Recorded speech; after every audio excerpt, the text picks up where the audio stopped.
Okay, Hare Krishna. So, are you all listening? Can I please hear from all of you, please? Thank you.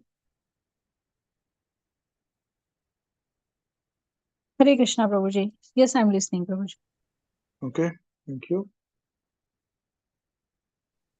Yes, Prabhuji, I'm listening. Okay, I'm listening, Hare Krishna.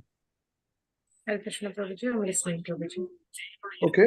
So, Dolly Mother, you would like to share your realizations, please?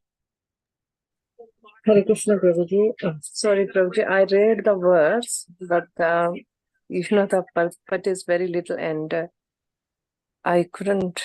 I don't write. I mean, I was not able to. I read the purpose and verse and the purport, but I didn't get anything to write. The realization, Prabhuji, it's very straightforward. Okay, Purport, sorry, Prabhuji.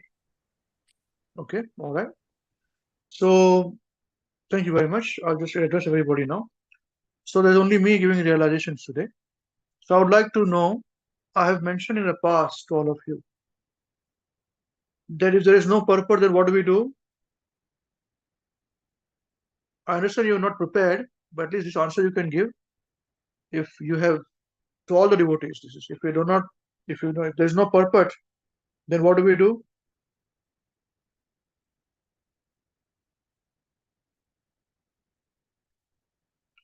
Because devotees are normally trained that they move to the next path. Because Prabhupada has not given the purport, Acharya has not given the purport, so we do not speak on the verse. That is their understanding. But what do we do?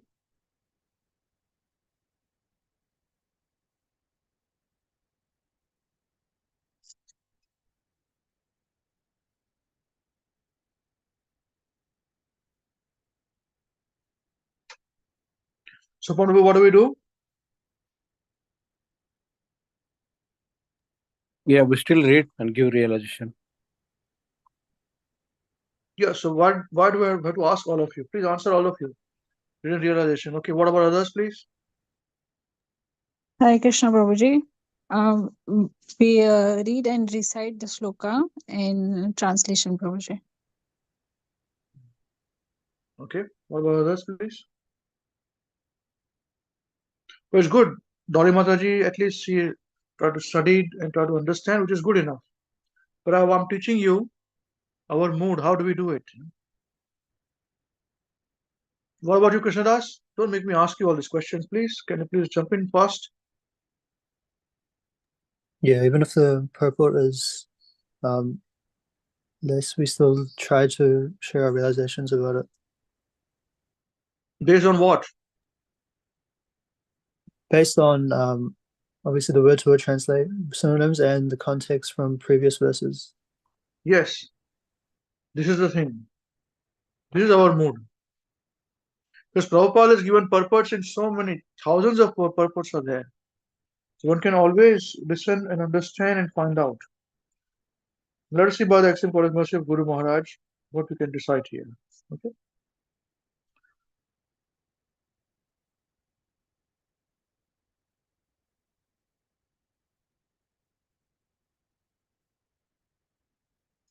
रुद्रादित्या वसवो ये च साध्या विश्वे अविष्णो मरुतश्चष्मणाश्च विश्वेश्विनो मरुतश्चोष्मपश्च गन्धर्वयक्षा सुरसिद्धसङ्घा वीक्षन्ते त्वां विस्मिताश्चैव सर्वे रुद्रादित्या रुद्रादित्या वसवो ये च साध्या विश्वे अश्विनो मरुतश्चोष्मपाश्च गन्धर्वयक्षा सुरसिद्धसङ्घा वीक्षन्ते त्वां Vishmitaschaiva sarve. Rudraditya vasavo ye cha sadhya. Vishve ashvino marutaschoshmapascha. Gandharva yaksha surasiddha sangha. Vikshante tvam vishmitaschaiva sarve. The above word synonyms, translations and purport by Jagadguru Srila Prabhupada, Jagadguru Srila Prabhupada, Ki Jai. Rudraditya Vasavo Ye Cha Sadhya is the first line. So Rudraditya means Rudra and Adityas. So Rudra means manifestations of Lord Shiva. So Srila Prabhupada is given manifestations, multiple manifestations of Lord Shiva. Adityaha, the Adityas. Vasavo Ye Cha Sadhya Vasavoha, the Vasus. Ye means all those. Cha and Sadhya, the Sadhyas. Vishve Ashvino Marutas Choshmapascha. Vishve, the Vishwadevas. Ashvino, the Ashwini Kumaras. Marutas, Marutaha, the Maruts. Cha and Ushmapaha, these are the forefathers. Cha and Gandharva Yaksha Surasiddha Sangha. Gandharva, the Gandharvas. Yaksha, the Yakshas. Asura, Siddha, means the demons and the perfected demigods. It's all in one word, Asura Siddha. The demons and the perfected demigods. Sangha, assemblies. Vikshante, are seeing. Tvam, Vishmatas, Chaiva Sarve. So Vikshante, are seeing. Tvam means you. Vishmitaha, in wonder. Chaiva is cha and eva. Cha means also, eva means certainly. Sarve, all. So manifestations of Lord Shiva, the Adityas, the Vasus, all those, and the Sadhyas, the Vishwadevas, the Ashwini Kumaras, the Maruts, and the forefathers, and the Gandharvas, the Yakshas, the demons and the perfected demigods, assemblies, are seeing you in wonder, also certainly all. Translation by Srila Prabhupada, Srila Prabhupada Ki Jai. Please listen very carefully. The different manifestations of Lord Shiva, the Adityas, the Vasus, the Sadhyas, the Vishwadevas, the two Ashwinis, the Maruts, the forefathers, and the Gandharvas, the Yakshas, the Asuras, and all perfected demigods are beholding you in wonder.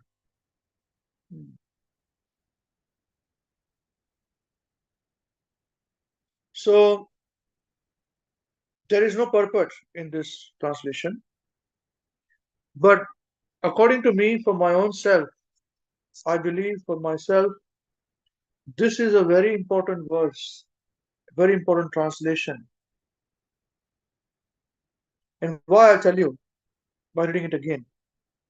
The different manifestations of Lord Shiva, the Adityas, the Vasus, the Sadhyas, the Vishwadevas, the two Ashwinis, the Maruts, the forefathers and the Gandharvas, the Yakshas, the Asuras, and all perfected demigods are all beholding you in wonder. Now, this particular verse, in this one verse, Arjuna is describing the position of all living beings in this material world. Everyone is here in this material world. whoever living beings are there, what are important are given here. Lord Shiva, and not only Shiva is in manifestations of Lord Shiva. There are many manifestations of Lord Shiva.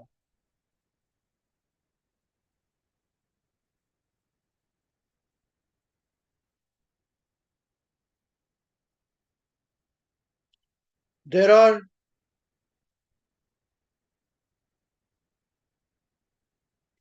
Rudras. Yeah. 11 Rudras. There are 8 different forms of Shiva. And we doesn't talk about Sarashiva. And there are even so many of others who are fighters for the demigods. They come to protect Lord Shiva. Such is the position, the great position of Lord Shiva. And here it is said that different manifestations of Lord Shiva, the Adityas, they all are wondering. They're seeing the wonderful form of Krishna in his universal form, and they're struck with wonder. And then all the different other demigods, lower demigods are mentioned. The Lord Shiva is the topmost. Adityas, Vasus, Sadhyas, Vishwadevas. The two Ashwinis, the Maruts, the forefathers. Now we all do Shraddha. One thing I picked up was from the forefathers. Here everybody is mentioned who are worth mentioning in this material world.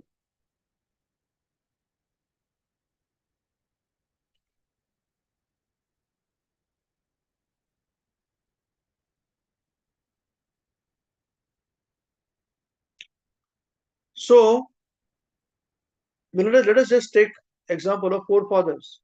So here saying that even the forefathers are struck with wonder. So what does it mean? All of you have done some kind of Shraddha for the forefathers. Is it not so? Please answer my question, please. Give me some response, okay? Have you all done some kind of Shraddha, please? Of course, Yes, ladies may not have done. Ladies may not have done. They must have helped. Yes, Prabhuji. Yes, Prabhuji. So tell me, if that is the case, then how come the forefathers here are saying that they also stuck with wonder? Have you thought about this? When Krishna says, those who worship the fathers, the Pitrus, they go to Pitraloka. So who goes there? How do they go there? You see, we do not think like this, We're very happy in our small, secluded position that we are in, fighting for our daily life, fighting for our moods, fighting for our position. I'm right, you are wrong, that is not good, all these things, but we forget the bigger picture. This verse gives us a big picture that every living being in the position of power in this material world is shown here, named, and they are beholding in wonder with Krishna. You see, when a living being dies, it is said that the forefather of the fourth generation comes back in this family, takes back birth in this material world. And it is the position of the child, of the son, who does that. He brings this karma kand philosophy. It is the son's responsibility, or whoever. You see, whenever a shraddha is performed, oblations to the departed is given as per Vedic dharma, which Hindus only do right now properly. Non-Hindus do not do. Is this that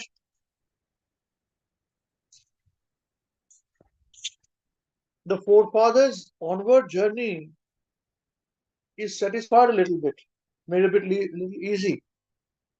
They also suffer their own karmas. The bad karmas you perform, you're hassled big time.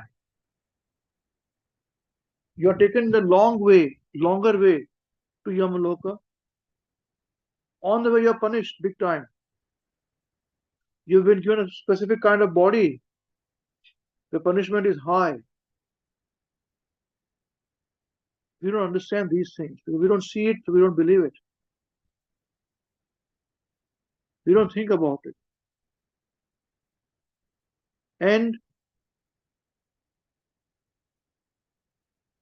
if the forefather, and then after he goes, the living being is then subjected to his karmic reaction and the fruits of it. Goes to hell, heaven, suffers, lower species of life, etc. After suffering in that species, it's not automatic. The moment you go down to lower species, supposing some of you are farming, gardening, the trees, the shrubs, the grass, all are living beings. They are alive. There are souls in it. We stamp on it, we sit on it, we spit on it, we pull them out, we kill them, we spray them with chemicals.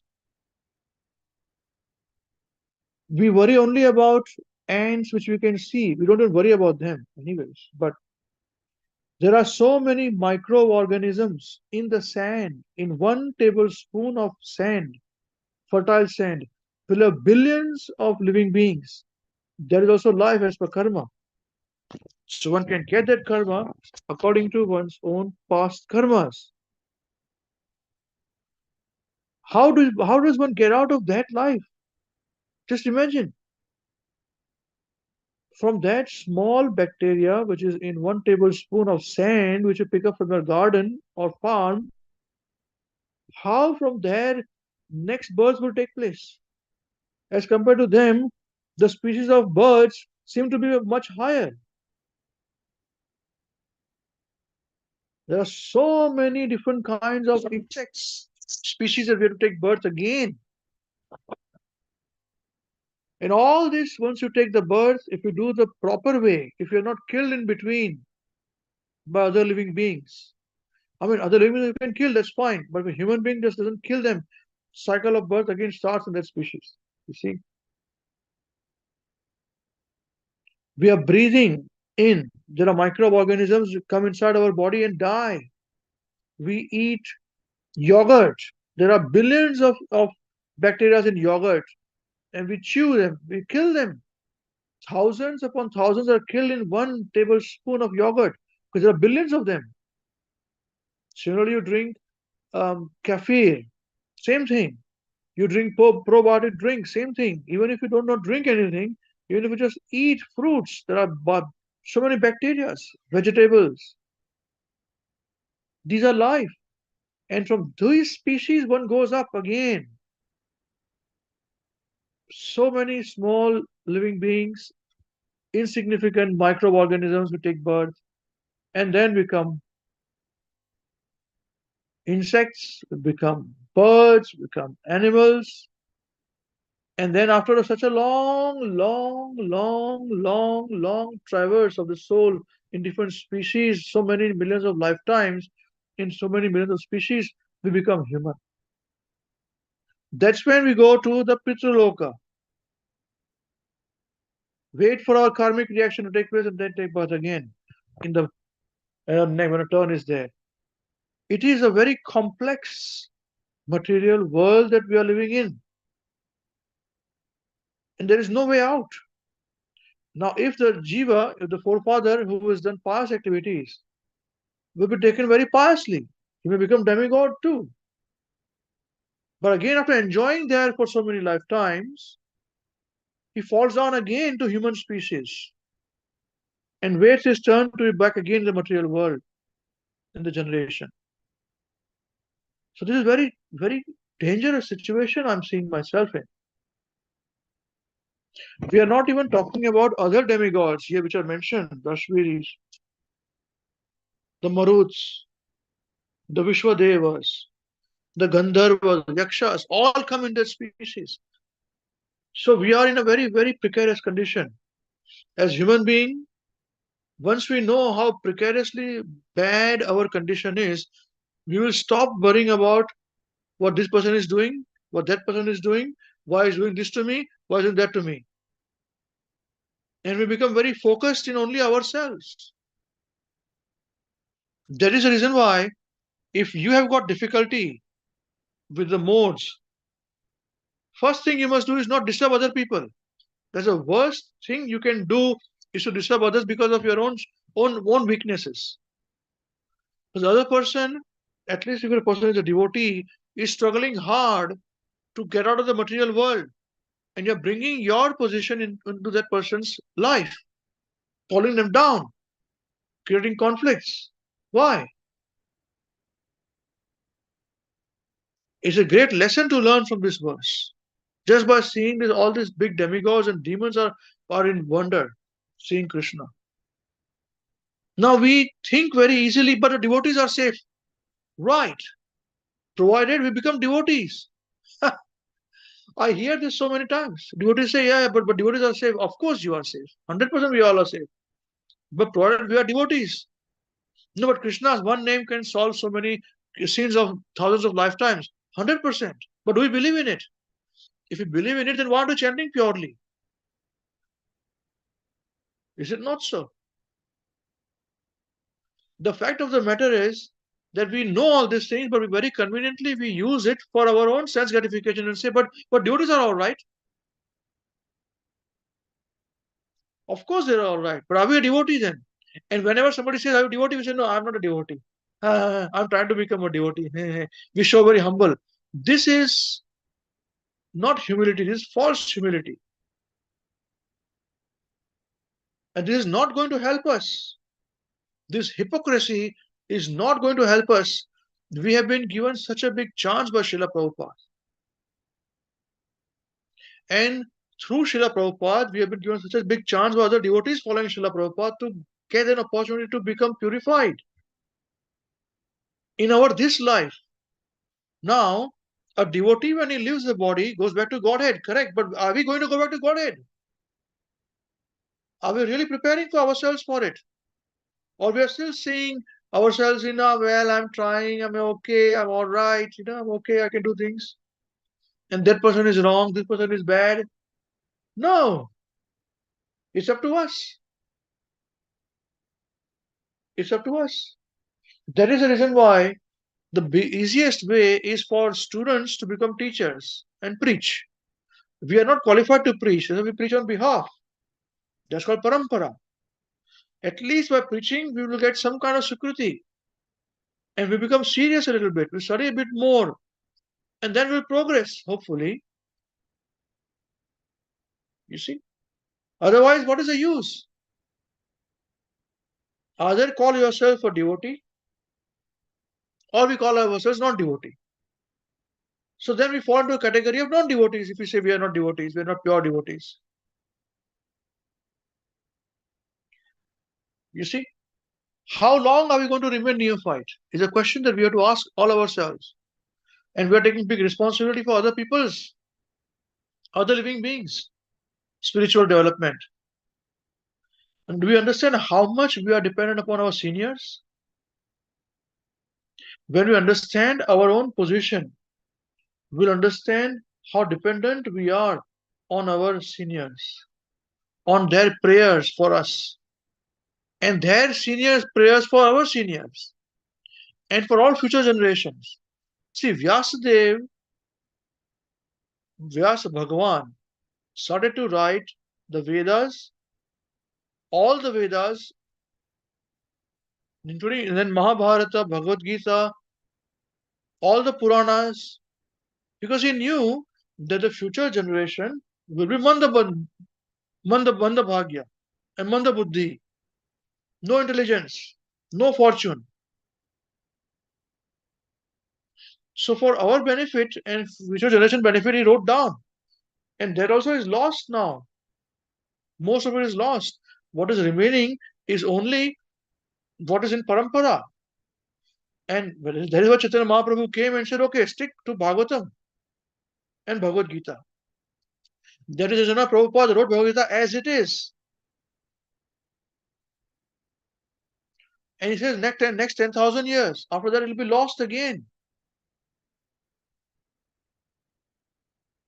So we should be very serious in studying these scriptures. Yes, we don't have time. I agree. I'm part of the same situation. But we have to somehow find out time.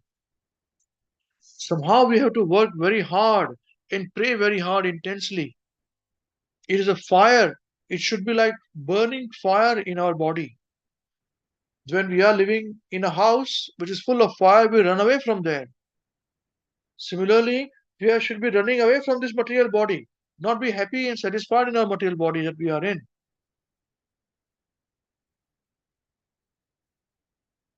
So this verse, with all these demigods and devas,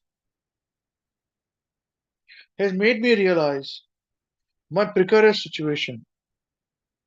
And just by this too, we discover Lord Shiva and our ancestors. That's why if oblations are not given to ancestors properly, then it's not a question, they will not be able to survive. Take next birth. I do not know how other religious practices they follow or they accept their ancestors. They don't even recognize them. There's another thing. They should recognize ancestors. It's not that they are gone, so they're finished. Once you understand they are not this body, they are spirit soul, that means there's a responsibility that we are carrying. If somebody has made you born in their family, if they are our father or father's father or uncles or aunties or whoever it is, you see, whenever you do Shraddha, they take the list of all the deceased in the family. When they are doing oblations for ancestors, Pinda, it's called Pinda Dan. They take list of all living beings who have taken birth in your family, uncle, aunt, but in that lineage, not further up, but mainly directly from your father's point of view. Father, sister, uncle's wife, all those things, father, sister, all those things. All these things has to be given. And all of their names are given in a Pindada. So it's a very complex situation. And that is the reason why, how complex it is, that is the reason why Chaitanya Mahaprabhu, who is called a merciful incarnation of Krishna, has simplified it. He said, just chant Hare Krishna. And you offer everything to Krishna. Prabhupada has taught this message as Senapati Bhakta of Chaitanya Mahaprabhu to say, listen, you're going to eat anyways. So why don't you cook for Krishna? When you cook for Krishna, follow the processes. You should be suchi, cooking has to be done without onion, garlic, mushrooms, and all that. No fizz, no chocolates. Offer to Krishna lovingly. Pray to Prabhupada, pray to Guru Maharaj and Prabhupada, all our acharyas to say, protect me, help me, please accept this bhoga. Similarly, we should pray to them. All the acharyas say, please accept my prayers. I'm not qualified to do so. Every one of them has worked very, very hard to let and keep this parampara going. It's not that Srila Bhakti Siddhanta Saraswati Thakur is not interested in us. It's not that his Guru Maharaj, Srila Gaur Krishna Babaji Maharaj, is not interested in us. It's not that Srila Bhakti Vinod Thakur is not interested in us. They are all very, very interested in all of us, and even there before their gurus, acharyas. In fact, every acharya is interested in every living being, especially those who are following the path. This is our fortunate position. So let us not make a mockery of it. I'm talking to myself, it's very hard for me to follow these things. But if we do not articulate it, how are you going to follow this? Tell me.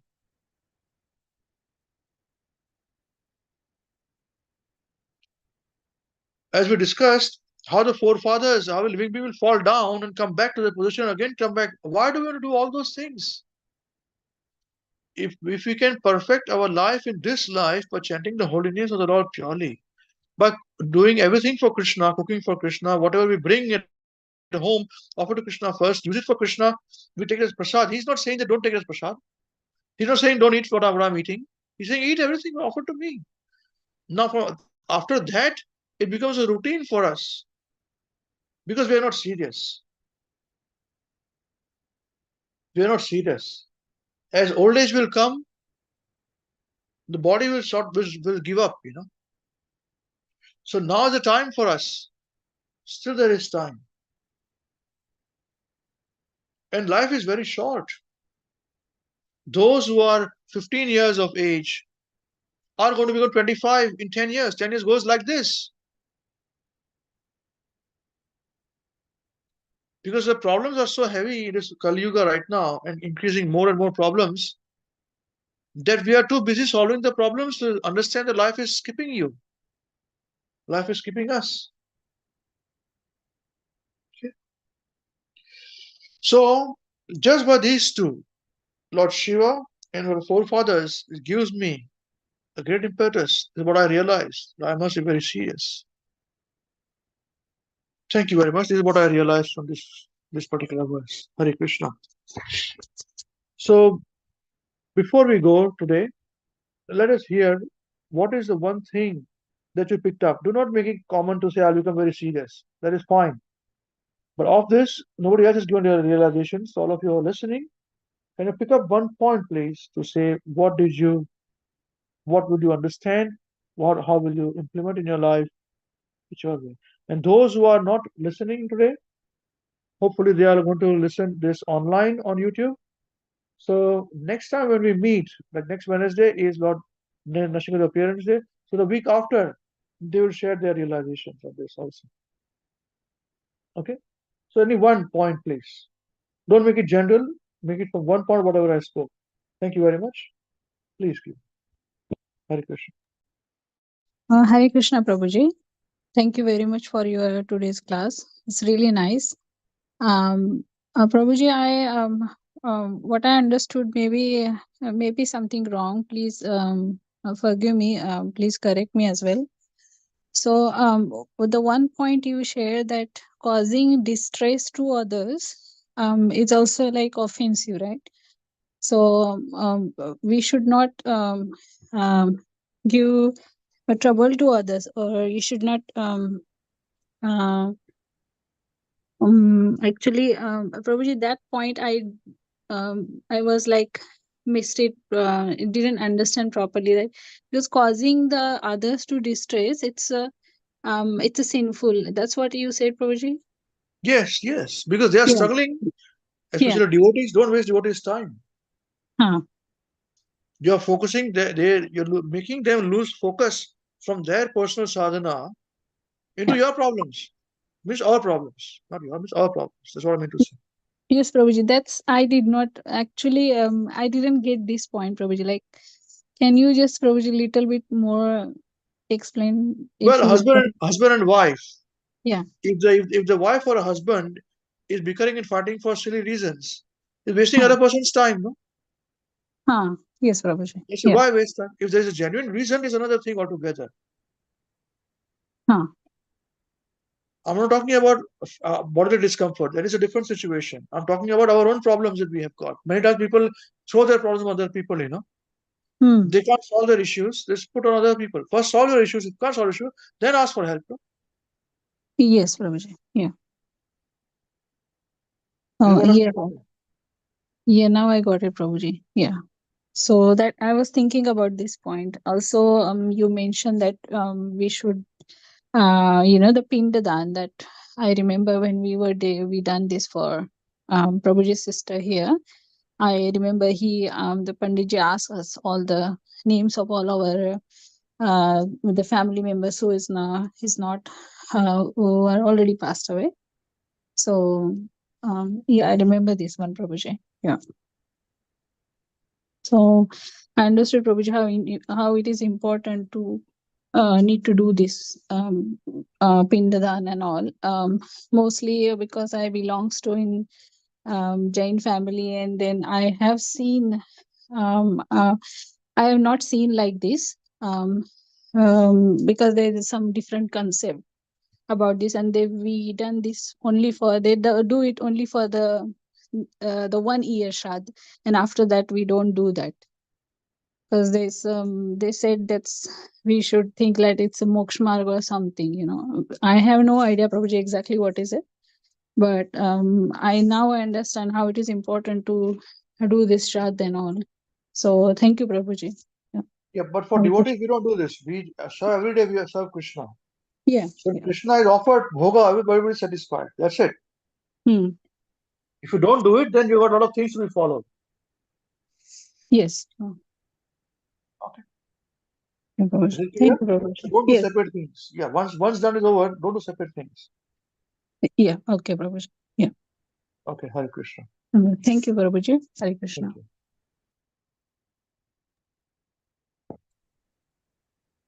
Krishna, Amrishu, thank you very much for your realization.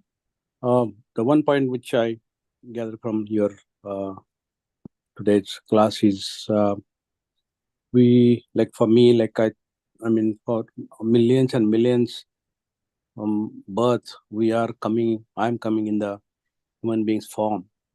So I have to be serious about my devotional service, and I should be seen everywhere the Krishna, cook for the Krishnas, whatever we are doing it, that we should always keep Krishna in front of you. That's my relation. Hare Krishna.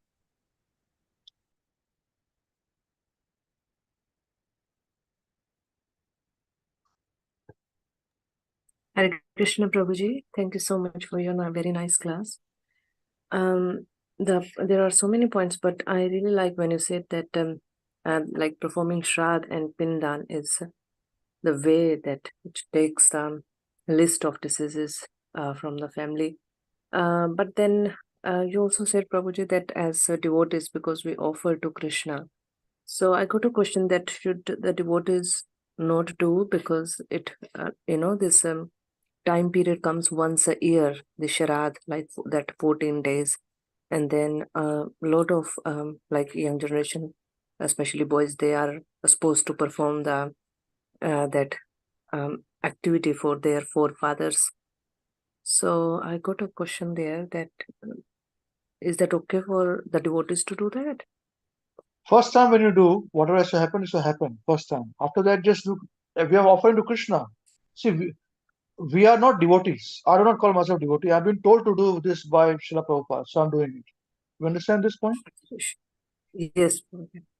Yeah. So Prabhupada says, So whatever you do, we offer to Krishna. So that's what we are doing. Full stop.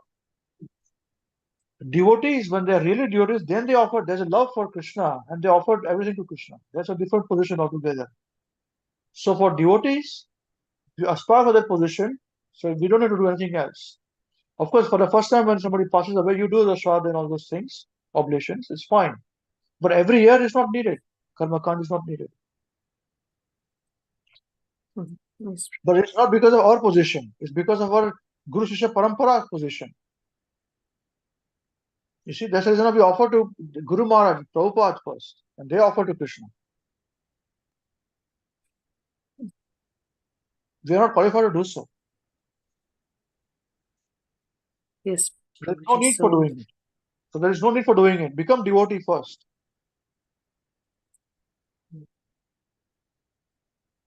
By following the process. You understand what I'm trying to say? yes, Prabhuji.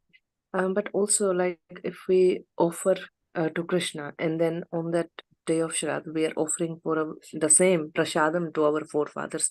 Is it any beneficial, Prabhuji? Like, can we do that? We are offering every I single mean, day, because we are. not only on one day. We are doing it every single Yes, we day. are. Yeah, so that is done. Nothing to do separately. No need to do anything separately.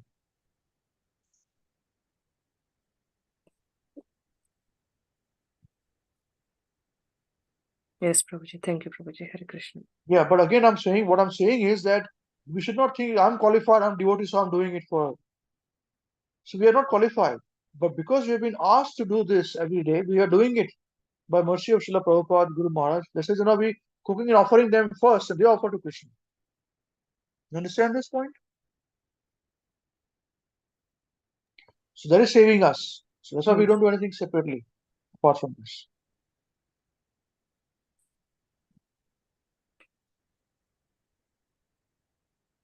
Do you understand this? Yes.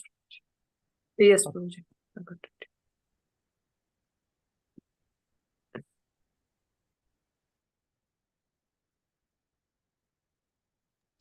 Hare Krishna. Thank you very much for the very nice realization.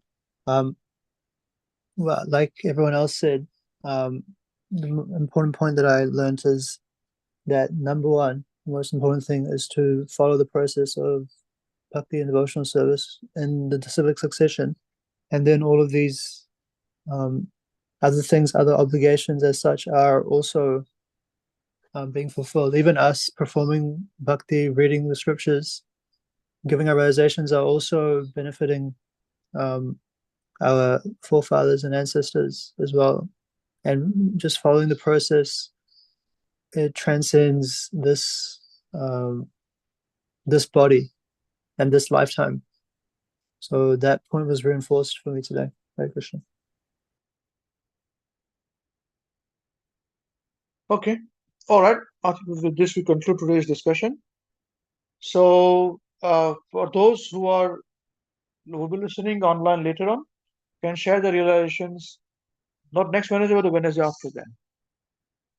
Okay. Thank you very much. And yeah. Okay. So Krishna willing, not next week. Next week we'll be meeting for Lord Nishida Appearance Day. For the week after that, then. Till then, chant happy Hare Krishna. Hare Krishna, Prabhuji. Hare Bol. Hare Krishna, Thank you. Prabhuji. Jai Shila Gurudev ki jai, Jagat Guru Shila Jai. Prabhupada ki jai, Shri Jai. Sai Gaur Satam Devananda.